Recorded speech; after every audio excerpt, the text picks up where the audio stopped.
कल हम लोग गड़ोथ में थे। वहां से जब चलना हुआ तो पहले ये तय था कि सुबह 8 बजे चल लेंगे, लेकिन तब बाद में पता चला कि नहीं, 3 बजे चलेंगे। यहाँ से महेश भाई लेने गए तो मैंने कहा, भाई हम लोगों की गाड़ी बहुत लेट चल रही है, इलाहाबाद से सूरत चलें तो 12.5 घंटा लेट रही गाड़ी। इसी प्रकार गड़ोद से जब नाना मादरा चल रहे हैं तो भी लेट चल रही है। तो उन्होंने क्या कहा, महेश भाई ने, क्या करें साहब, गांव में भी एक प्रसंग था, उसमें अटेंड करना था। गांव में कोई आदमी ही नहीं है, कुल 35-36 लोग हैं, इसीलिए सबको जाना पड़ता है। कि क्या होगा, सब अमेरिका भाग रहे हैं, हम फिर उसी प्रसंग में फिर ले जा रहे हो हमें।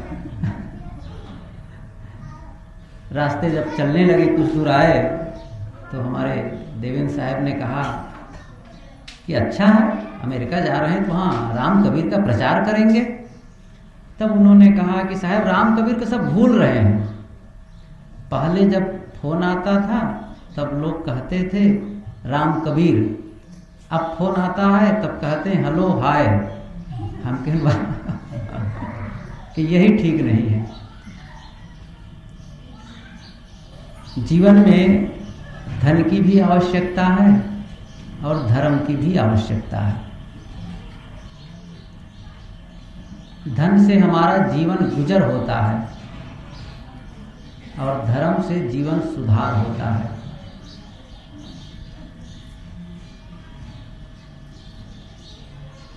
धन से यदि हम ये चाहें कि सागर पार करना चाहें तो धन की आवश्यकता है, लेकिन भव सागर पार करना चाहें तो धर्म की आवश्यकता है। धन से भव सागर पार नहीं हो सकते,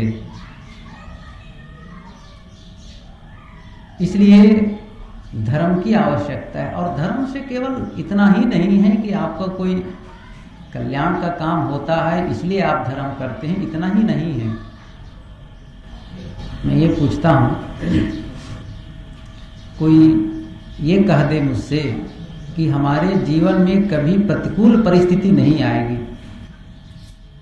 कभी दुर्घटना नहीं घटेगी, कभी मुझे दुख नहीं होगा, तब तो उनसे यह भी कहा जा सकता है तब तुम्हें धर्म की भी आवश्यकता नहीं है। सब समय सुखी रहोगे, सब समय आनंदित रहोगे, सब समय प्रसन्न रहोगे, बात खत्म हो गई, फिर किस लिए धर्म करोगे।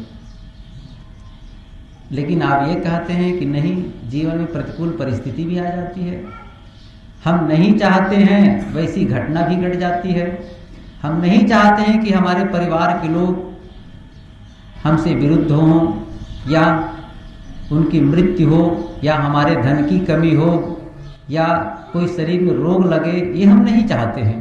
हम तो चाहते हैं कि जैसा आज है वही सदैव बना रहे, लेकिन फिर भी हो जाता है तो प्रतिकूल परिस्थिति तो आ जाती है। जब प्रतिकूल परिस्थिति आ जाती है तब उस समय धर्म की भी आवश्यकता है। कौन सहारा देगा? प्रतिकूल घटनाएं घटती है तो धर्म ही सहारा देता है। उसी समय मन को शीतलता मिलती, उसी के सहारे हम दुख को झेल सकते हैं। दुख आए और दुख को हम झेल लें, दुख आए और दुख से विचलित ना हो, यही तो धर्म की पहचान है। ये भी कोई कह सकता है कि ठीक है, जब दुख आएगा तब धर्म कर लेंगे, अभी से क्यों धर्म कर्म के चक्कर में पड़े, जब दुख आएगा उस समय धर्म कर लिया जाएगा। शायद ऐसे ही लोगों को कबीर साहब ने उत्तर दिया है कि दुख में सुमिरन सब करे, सुख में करे न कोई, जो सुख में सुमिरन करे तो दुख काहे को होए। दुख में तो सभी लोग धार्मिक हो जाते हैं, जब दुखी होता है तो सब पुजारी हो जाते हैं। देखो, मंदिर में लाइन लगाना शुरू कर देते हैं। आप लोग भी देखे होंगे, जब पानी नहीं बरसता है तो पूजा पाठ ज़्यादा बढ़ जाता है, सब धार्मिक हो जाते हैं। आप लोग शायद सुने होंगे, मैं भी उस समय सूरत में ही था, इंडियन एयरलाइंस का अपहरण हुआ था। आप लोग जानते हैं, शायद वो 2001 की बात है, 2000 समाप्त होता, 1 की शुरुआत थी। उसी समय उसको ले गए थे, नेपाल से अपहरण करके अपने भारत के विमान को वहाँ ले जा करके। तो उनको छुड़ाने के लिए चर्च में प्रार्थनाएं शुरू हो गई थी, मस्जिद में लोग नमाज अदा ज़्यादा करने लग गए थे और मंदिर में पूजा शुरू हो गई थी कि किसी भांति वो छूट जाए। दुख आया तो लोग धार्मिक हो गए। दुख आते हैं तो पूजा बढ़ जाती है, पाठ बढ़ जाता है। लेकिन तब वो उसी ढंग से है, प्यास लगे पर कुआं खोदना। भूख लगे, अब जोर से भूख लग रही है, तब कहें भैया जा रहा हूं कुछ काम के लिए, कि क्यों, अब भूख लगी, कुछ काम करके आऊंगा, तब फिर कुछ पैसा मिलेगा, तब फिर भोजन खरीदूंगा, तब खाऊंगा। कोई बात हुई? पहले से काम करोगे, इकट्ठा करोगे, तब भूख लगने पर खाओगे। पानी पहले ही इकट्ठा करके रखोगे, तब तो प्यास के समय पानी पियोगे। महीने भर जब कोई कर्मचारी काम करता है, तब उसको 1 महीने के बाद वेतन मिलता है, पेमेंट होता है। महीने भर काम ना करे, पेमेंट कैसे होगा? कोई कहे कि ठीक है, जब हमको तनख्वाह की जरूरत हुई तब काम कर लेंगे, ये कैसे हो सकता है? पहले से काम करते रहते हैं, तब जाकर अंत में वेतन पाते हैं। किसानों को देखो, 8 महीने परिश्रम करते हैं, तब 4 महीने बरसात में बैठकर खाते हैं। पहले से परिश्रम नहीं करोगे, पहले से धर्म साधना नहीं करेंगे, यदि हम लोग पहले से साधना और भजन नहीं करेंगे, तो जब प्रतिकूल परिस्थिति आएगी तो उस समय सहन कैसे कर पाएंगे? जब कोई ऐसी घटना घटेगी जो असहनीय हो, उस समय कौन साथी होगा? धर्म ही तो साथी होता है।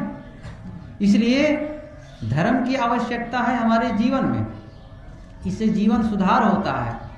और यह काम यह नहीं है कि अब कभी कभी करें, कभी कभी तो कोई काम किया जाता है जो बहुत सामान्य होता है, लेकिन रोज किस काम को किया जाता है जिसके बिना जीवन नहीं चलता।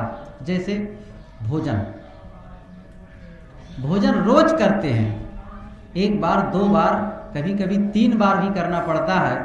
और आप लोगों के यहाँ जब आना पड़ता है तो कुछ अधिक हो जाता है, क्योंकि यहाँ कई लोगों के यहाँ खाना पड़ जाता है, इसलिए तो कई बार भोजन करते हैं। इसके बिना जीवन नहीं चलेगा।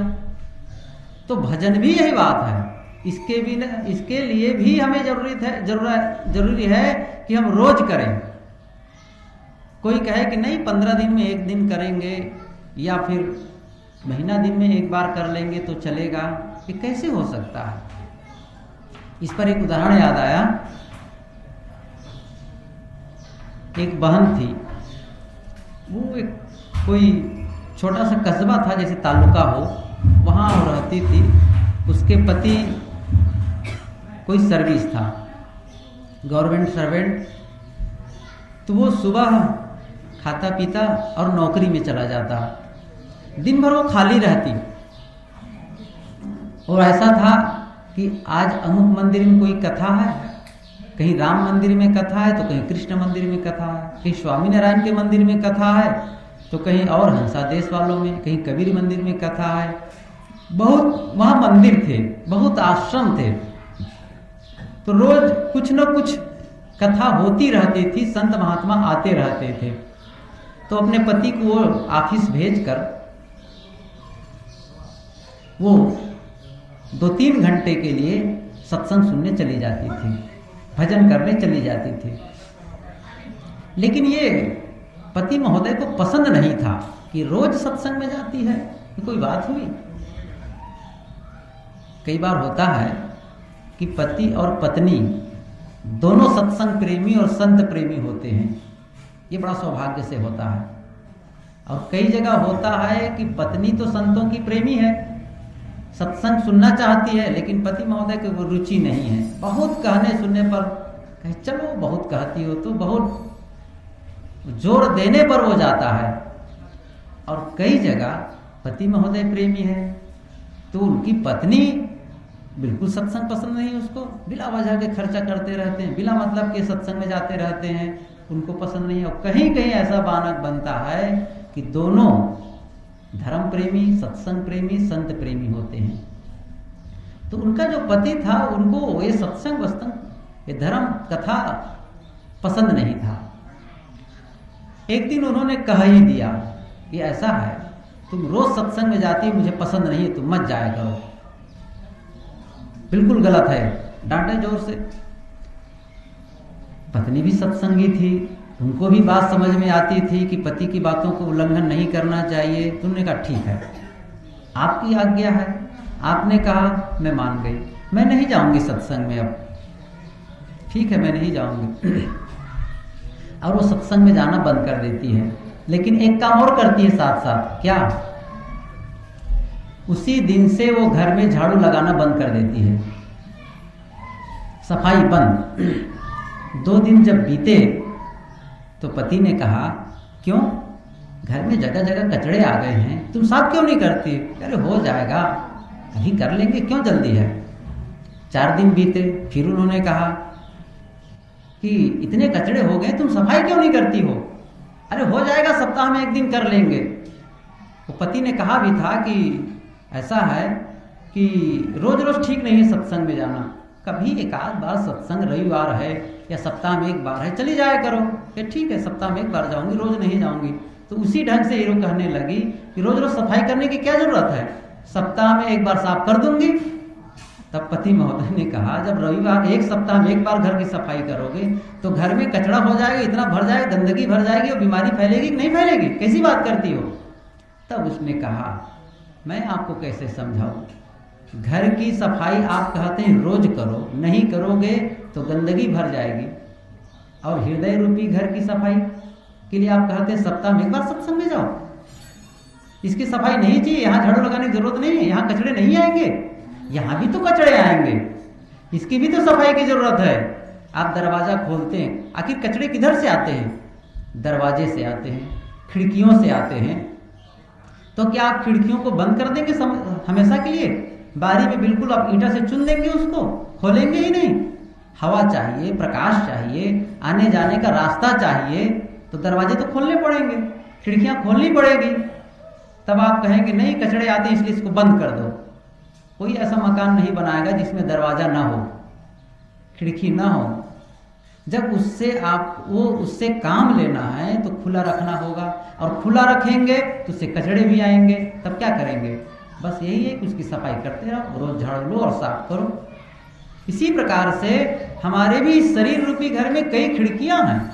आंख एक खिड़की है, कान एक खिड़की है, मुंह एक खिड़की है, इससे हम ग्रहण करते हैं, कचड़े भी आ जाते हैं, इसकी आवश्यकता भी है। ऐसा नहीं है कि आप आंख को एकदम पट्टी बांध करके चलने लगे जैसे गांधारी चलती थी, धृतराष्ट्र की पत्नी। आप लोग कैमरा उसमें देखे होंगे, टीवी में। ऐसा कोई नहीं करता है। आंख है तो खोल के चलना पड़ेगा, लेकिन वही सावधानी है। आप सही रास्ता देखने के लिए चल रहे हैं, लेकिन रास्ता चलते चलते ऐसे रूप भी देख सकते हैं जो आपके अंदर प्रवेश कर जाए। किसी के घर को देखेंगे और भीतर प्रवेश कर गया कि नहीं, ऐसा ही मेरा घर होना चाहिए। किसी और चीज को देखे, बस मन ललचाने लगा, वो कचड़ा आ रहा है, पता नहीं चलता है उस समय कचड़ा आ रहा है कि नहीं आ रहा है। अब उस कचड़े को जब अकेले में बैठेंगे तो फिर कचड़ा दिखाई देगा, अब उसकी सफाई करो। सुन रहे हैं, सुनते समय भी कचड़े आते हैं, बहुत कचड़े आते हैं, ध्यान दीजिए।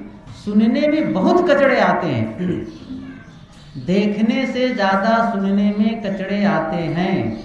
जैसे हम लोग यहाँ बैठे हैं, क्यों बैठे हैं? सत्संग के लिए बैठे। यही कोई एक टोकरी कचड़ा लाकर डाले तो सभी लोग डांटेंगे, अनाड़ी कहीं का, कैसा तू नादान है। देख रहे हो यहाँ पवित्र स्थल सत्संग की जगह है, सभी लोग बैठे हैं, यहाँ कचड़ा डाल रहे हो, बहुत गलत। लेकिन हम बैठे हैं और कोई किसी की निंदा कर रहा है और हम सुने जा रहे हैं, हमें पता नहीं चल रहा है कि हमारे कान से कचड़ा उभर रहा है, उसको नहीं डांटेंगे। जो निंदा सुना रहा है उसको नहीं डांटेंगे, बहुत प्रेम से सुनेंगे। यदि किसी की आलोचना और बुराई हो रही है, यदि बात कहीं रुक गई तो उसको आधा घंटे के बाद फिर पूछेंगे, अच्छा सर तब क्या हुआ था? क्योंकि कचड़ा बहुत प्रिय है हम लोगों को, फिर कचड़ा भरना चाहते हैं। रास्ते रास्ते चल रहे हैं, कोई फिल्म की स्टोरी सुना रहा है, कचरा भरे जा रहे हैं, पता नहीं चल रहा है कि ये कचरा है। बाहर का कचरा सबको लगता है कि गलत है, लेकिन भीतर का कचरा किसी को लगता है कि ये गलत, इसकी सफाई करनी चाहिए, और इसके लिए हम समय निकालते हैं, कभी कर लेंगे। रोज कचरा जब घर में भरेगा तो घर की क्या दशा होगी, मन की क्या दशा होगी जब रोज कचड़े भरेंगे तब। इसलिए कचड़े की सफाई यदि हमें करनी है तो रोज करने की आवश्यकता है, धर्म रोज करना है। साहब ने कहा भी है कि जो तू सांचा बाणिया सांची हाथ लगाओ, अंदर झाड़ू दे के कूड़ा दूर बहाओ। अंदर झाड़ू दो और कूड़े को दूर फेंक दो, बहुत दूर फेंको, उकेरा में डाल दो, ताकि फिर से वो आने ना पावे। फिर से आएगा, फिर घर में कचरा भरेगा। इसी प्रकार से दोषों का त्याग करो, बुराइयों का त्याग करो, गलत कर्मों का त्याग करो, और इस ढंग से करो, इस कदर करो कि वो फिर से ना आने पावे। कई बार होता है लोगों के समझाने पर या कुछ दबाव से लोग गलत काम छोड़ देते हैं, लेकिन भीतर से नहीं छोड़े रहते हैं। ऊपर से लोगों के दिखाने से लोगों को दिखाने के लिए वो गलत काम छोड़ दिए, बीड़ी पीना छोड़ दिए, गुटखा खाना छोड़ दिए। लोग कहते हैं नहीं खाता है, लेकिन वो भीतर भीतर खा लेता है। उनको पता है कि गलत नहीं है, ऐसा वो निश्चय नहीं किया। तो फिर जब वो देखेगा किसी को बीड़ी पीते, किसी को शराब पीते, किसी को गुटखा खाते, तो मन ललचाएगा, और अवसर पाते ही जब देखे घर वाले कोई नहीं है, लाओ ना चुपके से खा लेते हैं, कौन देखता है, क्यों भीतर से माना नहीं है। इसलिए साहब कहते दूर बहाओ, कूड़ा दूर ही बहाओ, इतना दूर बहाओ कि फिर देख के ललचाओ मत। होता क्या है, एक उदाहरण बताऊं। पहले के जमाने में लोग यज्ञ करते थे, तो यज्ञ करते थे तब पानी गिरता था, तब कहते यज्ञ सफल है। आप लोग के यहाँ भी पानी गिरा तो आप लोगों का यज्ञ सफल ही है, इसलिए चिंता की बात नहीं है। तो मैं ये कह रहा था कि एक आदमी, एक पंडित जी थे। सुनो मेरी बातें, ध्यान दो, थोड़ी देर बोलूँगा, यदि भूख लगी हो तो मैं जल्दी बंद कर देता हूँ आप लोगों को। वो एक पंडित जी थे, कथा कहते थे। तो रोज उनके यहाँ कथा होती थी तो लोग सुनने आते थे। हुआ क्या, पंडित जी एक बिल्ली थी, वो पालतू बिल्ली थी, तो बिल्ली को सिखा रखी थी, और चुपचाप वो बिल्ली भी बैठी रहती थी। तो बिल्ली के माथे पर वो दीपक रख देता था, और उसी दीपक के प्रकाश में वो पुस्तक वाचा करता था, पढ़ा करता था। रोज यही का क्रम। एक दिन सब लोग बैठे थे तो लोगों से पूछते, कहो कैसा है, मन ठीक रहता है? पंडित ने पूछा। तब लोग कहते कि नहीं, मन रुकता नहीं है, मन मानता नहीं है। पंडित जी कहा करते थे, आप लोगों से अच्छा तो ये बिल्ली ही है, देखो चुपचाप बैठी कथा सुनती रहती, इनका मन कितना शांत है। एक दिन एक भगत ने सोचा, बिल्ली कैसे शांत रहेगी भला। तो जब कथा सुनने आया, ठंडी के मौसम, एक चादर उड़ के आया था, तो उसमें एक छोटा सा उंदर चूहा वो छिपा करके ले आया था एक झोली में पकड़ के। अब बस पंडित जी कथा कर रहे हैं, बिल्ली बैठी है, दीपक जल रहा है, इतने बीच में उस चूहा को छोड़ दिया। जैसे चूहा को, उंदर को वो बिल्ली देखती है, वो दौड़ी, सब दीपक गिर गया, सब गिरा, बिल्ली भाग करके वो चूहे को पकड़ने लग गई। ये उदाहरण हुआ। मतलब यह है, जब भोग पदार्थ सामने आते हैं तो आदमी विचलित हो जाता है, वो भूल जाता है संयम, भूल जाता है धर्म, भूल जाती है साधना, भूल जाता है ज्ञान। लेकिन ये धर्म की कसौटी नहीं है, ये साधना की कसौटी नहीं है। साहब कहते कूड़ा दूरी भाव, ललचाओ मत। फिर जिसको त्याग दिए हो उसे फिर से प्राप्त करने के लिए लालच न करो, मन में भाव न रखो, ये धर्म की साधना है। यहाँ आप लोग, कई लोग जा रहे हैं, अमेरिका जा रहे हैं, अच्छी बात है, जाना ही चाहिए। देखिए, आदमी एक पक्षी की तरह है, पक्षी जहाँ तहाँ उड़ा करता है, क्यों? आहार के लिए। इसी प्रकार जीवन गुजर के लिए आदमी भी यहाँ वहाँ जाया करता है। भारत में विभिन्न प्रांतों में जाता है, कोई मुंबई जाता है, कोई दिल्ली जाता है। आजकल कौन बड़ी बात है अमेरिका जाना, लोग अमेरिका भी जाते हैं, कोई बात नहीं, वहाँ भी जाना चाहिए।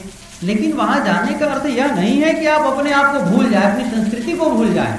जिसे आप भूलेंगे, जिस संस्कृति को भूलेंगे, जो आपका साथी है असली उसे भूलेंगे, तो फिर आप धन कमाते हुए भी अशांत रहेंगे।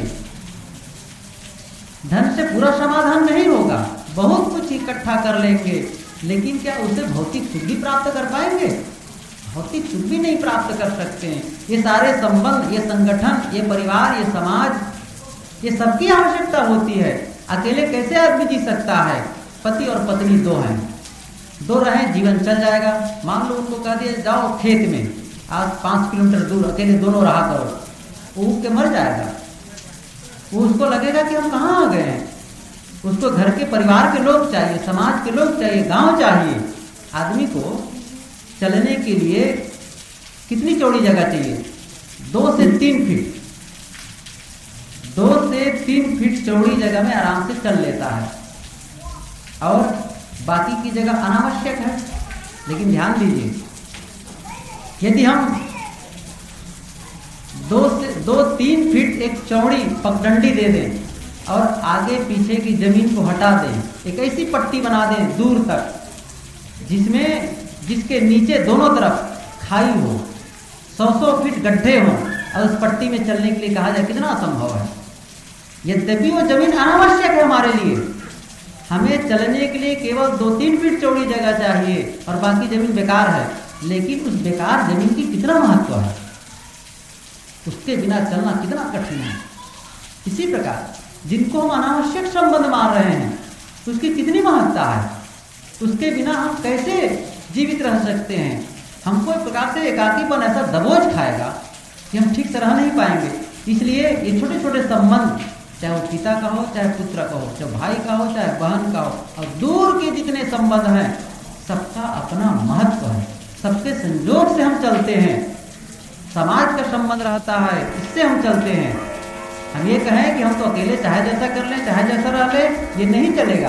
मैं कह रहा था धन का अपना महत्व है, लेकिन धनी होने के नाते ये नहीं हो सकता है कि हम कुछ सामान्य लोगों से अधिक भोग करते हैं। धन के बिना किसी का जीवन नहीं चलता है, इसलिए हमें धन आवश्यक है, हम उसे कमाएं। लेकिन एक सामान्य व्यक्ति, साधारण आदमी क्या करता है? भूख लगने पर खाता है, प्यास लगने पर पीता है, ठंडी गर्मी लगता है कपड़ा पहनता है। एक धनी आदमी को ये करता है? कौन ज्यादा करता है? क्या धनियों को आपने देखा है भोजन के समय ज्यादा भोजन करता है? कोई कहे कि गरीब आदमी तो 5 रोटी खाता है तो धनी है, हमारे पास बहुत धन है, 10 रोटी खाएंगे। ऐसा नहीं होता है। धनी गरीब आदमी यदि कोई पहनता है, गरीब क्या सामान्य खाता पीता है, उसको लोग धनी नहीं कहते हैं, वो गरीब तो नहीं है। लेकिन उसे यदि कोई कहे, वो यदि आदमी एक पहनता है, एक बुशर्ट पहनता है, एक फुल पैंट पहनता है, तो क्या धनी आदमी 2 फुल पैंट पहनेगा एक साथ? हम तो धनी है, लाओ 2-2 फुल पैंट पहने, 2-2 फुल शर्ट पहने, 2-2 कोट पहने, ऐसा कैसे होगा? वो भी एक पहनेगा, वही वो खाएगा, उतना ही उसका भी आवश्यकता है, वही सब है। वो अतिरिक्त जो हम कमाते हैं उसमें यदि धर्म का अंकुश नहीं होता है तो हमारे लिए वो कांटे की तरह होता है। इसलिए धन की भी आवश्यकता है, धर्म की भी आवश्यकता है। साथ साथ जिस संस्कृति में रहते हैं उसको अपने जीवन में बनाए रखना, उसके संस्कार को भुलाना नहीं, तभी हम चाहे जहाँ रहें प्रसन्न रहेंगे, चाहे जहाँ रहें सुखी रहेंगे। कोई भारत रहे चाहे अमेरिका रहे, यदि वो धर्म का साथ करता है, साधना का साथ करता है, जीवन में आचरण करता है, तो चाहे जहाँ रहे, भारत में ही हो रहे, चलो भारत धर्म प्रधान देश है, लेकिन यहाँ अधार्मिक काम करे, गलत काम करे, यहाँ दुखी रहेगा। और अमेरिका में कोई रहता है, वहाँ यदि कायदे से जीवन जीता है तो प्रसन्न रहेगा। इसलिए प्रसन्नता का मानदंड, शांति का मानदंड धन नहीं है, उसका मानदंड है साधना, उसका मानदंड है पवित्रता। इसलिए जीवन को पवित्र बनाए रखना है, तो ये सबकी आवश्यकता है, संतृप्ति की आवश्यकता है।